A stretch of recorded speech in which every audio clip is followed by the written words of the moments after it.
Sveiki, kolegos, aš esu Dominykas, organizuoju jūsų stovyklėlę.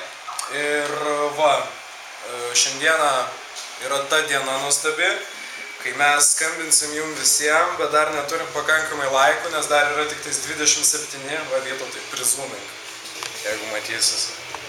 Gerai, nesvarbu. Tikimės, kad jums pavyks prisiskambinti, kad jūs savo telefoniukus dabar sugniaužę rankytėse laikot ir drebančiom širdutėm laukiat, pakol paskambins nepažįstamas numeris ir sakys labą dieną, trukdom iš Teisės fakulteto studentų atstovybės. Kodas yra noriu baliavot. Jeigu atsiliepsit ir atsakysit šitaip, mes iš karto jūs paimsim į stovyklą. Ir va, tai aš greitai jums paskambinsiu, tai tipo iki susišnekėjimo. Sveiki, aš esu Denas, o čia yra Vuvuzeliukas. Noriu, kad jūs jį įsimintumėt, nes jis jūs lydės kiekvieną mielą rytą. Taip kad prisiminkit, Vuvuzeliukas su jumis.